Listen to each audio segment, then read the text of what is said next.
What's going on, guys? Welcome back to Sector for Nerds. I'm Ryan Brower, and today I'm here to give you guys my list for the top 5 best episodes from Star Wars Rebels Season 3. Once again, it was very hard to come up with this list because Star Wars Rebels is such an amazing show, and Season 3, just what an amazing season Season 3 of Star Wars Rebels was. Season 3 definitely had a lot of great moments with all of our heroes and some of our favorite villains as well, but the one thing that this season did, which I thought was huge for not just this series but for the franchise itself, was to bring in Grand Admiral Thrawn. Thrawn is such an iconic villain in Star Wars for those who had read the Heir to the Empire trilogy. Timothy Zahn is an amazing storyteller, and if you haven't read the old, Heir to the Empire books, or if you haven't read even the newer books that he's written about Thrawn, I highly recommend that you check them out. Dave Filoni and his team did an amazing job writing for this character in the series. He was absolutely flawless. It was perfect. I wouldn't change anything about it. Shout out to Lars Mikkelsen for voicing the character. He did an excellent job.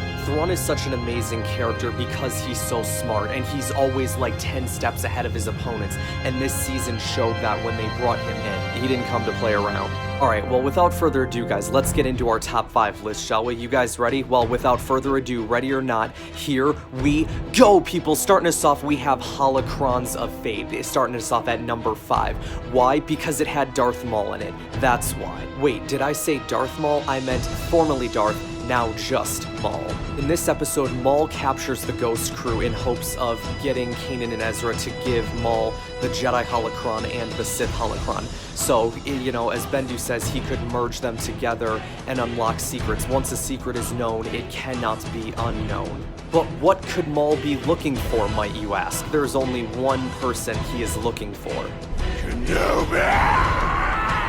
I mean, come on, who else would it be? At number 4, we have Visions and Voices. Why? Because it continues Maul's story arc for this season, and in my opinion, I loved the Darth Maul arc from Season 3. I wish there would have been more than 3 episodes to it, but regardless, it was still good, and I completely understand why you wouldn't want to put so much focus on Maul, because the focus isn't so much to be on just the Jedi this season. In this episode, Maul takes Ezra to Dathomir to try and restore the memories of what they were seeing in the Holocrons.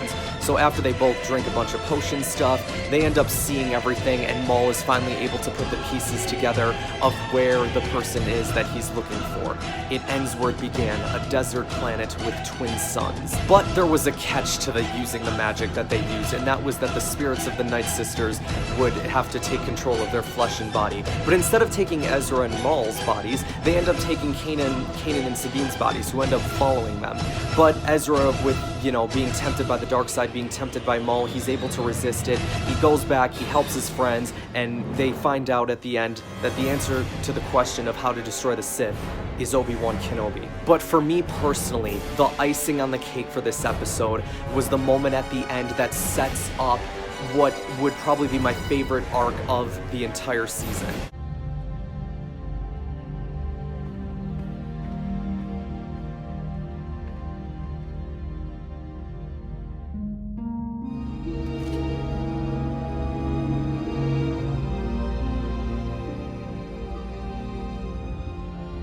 At number 3 on this list, we have Legacy of Mandalore, because holy crap, Sabine is an amazing character. Sabine is in my top 5 list of favorite Star Wars characters ever, and I know that's high praise, but just her character arc, in seasons 1 and 2, they gave her a bit of a story arc, but it was nothing compared to what she got in this season. To be honest, it felt like seasons 1 and 2 of this show were more about Ezra and Kanan, and this seasons 3 and 4 were kind of more about Ezra and Sabine.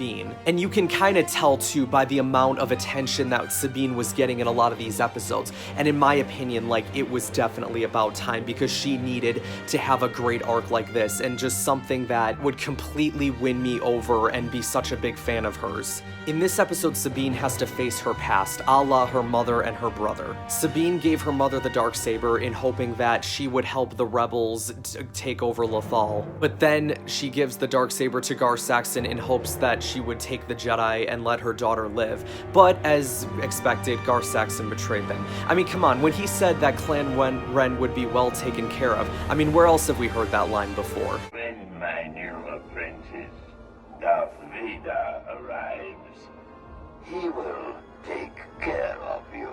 and look at how well that turned out for them. Sabine takes on Gar Saxon in one-on-one combat and ends up defeating him, but she doesn't want to kill him. But then who's the one who does kill Gar Saxon? None other than her mother, Ursa Wren. I will admit, at the time that it happened, I was kind of hoping that Fen Rao would have been the one to pull the trigger, only because Gar Saxon wiped out his entire clan. Like, I think that would have been a nice way for, you know, Fen Rao to kind of get his retribution a little bit. Not like that was ever going to bring his clan back, but, you know, just as something to get back at him for what he did to his clan. At number 2 on this list, we have twin sons. Why? Because of Obi-Wan and Maul. That's why. Now, when you think about this episode as a whole, not much really happens throughout. Like, obviously, Ezra at the beginning hears Maul's voice. He decides to go to Tatooine and check things out. But this episode was very reminiscent of the episode in Clone Wars where the droids are just wandering through the void for the majority of the episode. Because that's basically what this was. It's just Ezra and Chopper walking through the desert, just through nothingness, until Obi-Wan ends up finding him. But oh my gosh, Obi-Wan Kenobi, everything about him in this episode was fantastic, and there's a reason why he's one of my favorite characters in Star Wars. Like, he's so powerful, he's so wise, he could use the Force to influence the midi-chlorians. No, I'm kidding, it wasn't like that, but like, think about how wise he was here. You know, it felt like Alec Guinness. Steven Stanton did an amazing job voicing for him. There was purpose behind everything that Obi-Wan had told Ezra. You know, you're in the wrong place. The truth is often what we make of it. What you need, you already have, but you seem to be letting it all go. Like, everything he said, there was a purpose for it. And then Maul walks in, and the tension just rose 100 levels as soon as that happened. And Obi-Wan just, oh my gosh. Like, the thing about this, what's so great is that Obi-Wan, he doesn't want to have to kill Maul. He's already moved on from it. But Maul is just so wrapped up in this evil cycle that he can't seem to find his way out. He's always obsessed with the same things. So he looks at Obi-Wan and he's like, what you look at you. You're pathetic. You're sitting in this desert accomplishing nothing. Sam Witwer had kind of alluded to this before in interviews and podcasts that, like, you know, Maul overlooked Obi-Wan in this completely. And I see so many people complaining about this fight only being 3 moves. I completely disagree. I thought it was absolutely amazing. The fight was already going on before the sabers actually clashed. It was going on through their words, through their actions, when Obi-Wan would go to, you know, his primary pose that we all know and love, and then going from that to the Qui-Gon pose, and in Maul's mind, he's like, well, I've beaten this already, so I'm gonna kick your butt now. I'm gonna finally get my vengeance, and hopefully that'll be enough to satisfy me.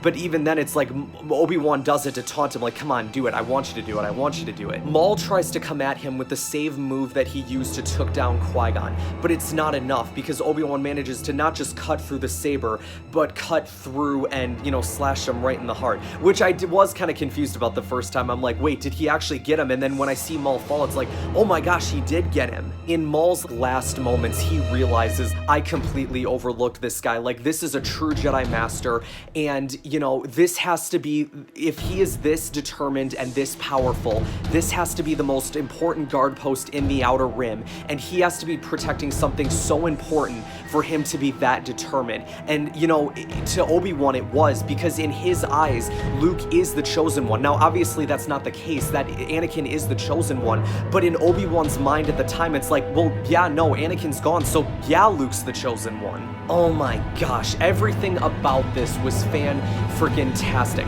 Now, I'll explain why I don't have this at my number 1, and I'll get to that shortly, but I think what was even cooler at the end as well is when Ezra goes back to Atollon, and he kind of takes Obi-Wan's advice that he gives him, and he realizes, I'm sorry I ran off on you guys, like, this is where I'm supposed to be, you guys are my family. So it was a nice little moment there, and then when they show Obi-Wan again, and they show him going up to the Lars homestead, and you hear Aunt Beru, you know, yelling, Luke, Luke. And then in the credits, just playing that Force theme that you hear when Luke looks at the twin sons and dreams of being somewhere beyond Tatooine. Just, oh my gosh, all the feels, man, all the feels. At number 1, we have Trials of the Darksaber. Now, the reason why I have this above Twin Sons, because I know the Obi-Wan Maul stuff was great, and it was great for Star Wars. But for me, this episode was better for the sake of, because it involved the characters from Rebels, and I just love Sabine's arc so much. After this episode was done, Sabine shot up my list of being in my top 5 favorite characters. Ever since season 1 and her talking about being at the Imperial Academy and it being a nightmare and her having trust issues, I always wanted to know more about her character, but since that episode we never really got much. But this episode, and I wasn't even expecting everything to happen that happened, I just know, like, the moment when Sabine tells Ezra, "You don't know what I'm dealing with, no one does," I'm thinking like, okay, now we're finally getting somewhere with her character. And then her starting to cry and be like, "I don't want to talk about these things." I'm like, okay, we're finally getting somewhere here with her. And then at the end, I wasn't expecting the scene that we got, like the Kanan Sabine moment where they're fighting, Sabine just opening herself up to everyone there was just, oh my gosh, all the feels. Talking about how she left her home to save everyone, talking about how she felt betrayed by everyone in her family because she built weapons for the Empire, and then the Empire used those weapons on Mandalore. This episode did so much for Sabine, and it's one of my favorite episodes in all of Star Wars Rebels, and I'm curious to see if you guys agree with me on that, because I know at the time the episode was well received and it seemed like a lot of people really enjoyed it, but I am curious to see where you guys ranked it on your list. Everything about this episode was great, and it built Sabine's character perfectly, and at the end though, like, just the icing on the cake. I know this might not be what you want to hear, but for what it's worth, I would follow you. So would I. And I mean it. You've come a long way in a very short time. Where you go from here is up to you. But no, this family will stand by you no matter what you choose.